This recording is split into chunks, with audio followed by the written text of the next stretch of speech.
રાજકોટના જંગલેશ્વર વિસ્તારમાં mega ડિમોલિશનનું countdown શરૂ। અત્યાર સુધીમાં કુલ 700થી પણ વધુ પરિવારોએ જાતે જ મકાનો ખાલી કર્યા અને અત્યાર સુધીમાં 1400માંથી 700 મકાનો ખાલી થઈ ચૂક્યા છે અને આવતીકાલે જંગલેશ્વરમાં મેગા ડિમોલિશન હાથ ધરાશે, જેમાં 64 જેસીબી, ટ્રેક્ટર, ટ્રોલી સહિતના વાહનો પહોંચ્યા। 2 દિવસ સુધી આ ડિમોલિશનની કામગીરી ચાલનારી છે।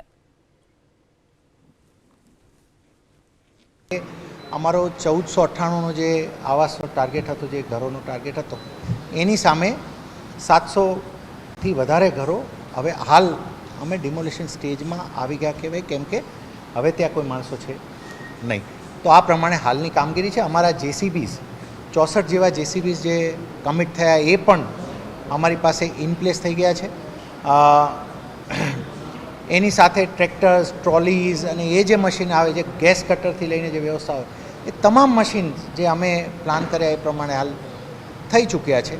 એટલે એ રીતે હાલનો આ છે। હવે અહીંયા આપ જાણો છો એમ ફૂલ ફ્લેજ પોલીસ અને મનપાનો એક જોઈન્ટ કંટ્રોલ રૂમ પણ અહીંયા જ બનાવવામાં આવ્યો છે।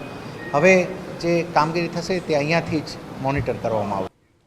રાજકોટમાં ડિમોલિશન અંગે અફવા ફેલાવનારા સામે થશે કાર્યવાહી। જંગલેશ્વરમાં ડિમોલિશન અંગે અફવા ફેલાવી તો ખેર નથી।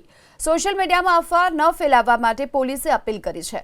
રાજકોટ સાયબર ક્રાઇમની ટીમ સતત આ અંગે મોનિટરિંગ પણ કરશે અને ખોટી અફવાઓથી દૂર રહેવા માટે પણ અપીલ કરવામાં આવી છે।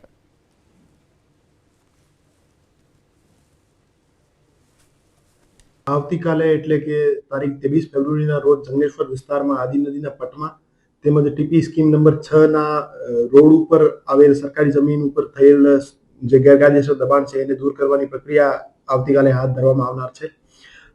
હું તમામ શહેરવાસીઓને આ વિશે અપીલ કરવા માંગુ છું કે આ બાબતે સોશિયલ મીડિયા ઉપર ફેલાતી અફવાઓ અને ઉશ્કેરણીજનક કૃત્યોથી દૂર રહો અને એના ઉપર ભરોસો ના કરો।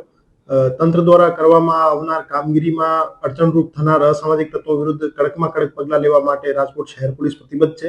અમારી સોશિયલ મીડિયા મોનિટરિંગ ટીમો 24/7 તમામ સોશિયલ મીડિયા પ્લેટફોર્મ્સ ઉપર નજર રાખી રહી છે અને જે પણ ખોટી અફવાઓ ફેલાવનાર અને દ્વેષ ફેલાવનાર તત્વો છે એના વિરુદ્ધ પગલાં પણ લઈ રહી છે।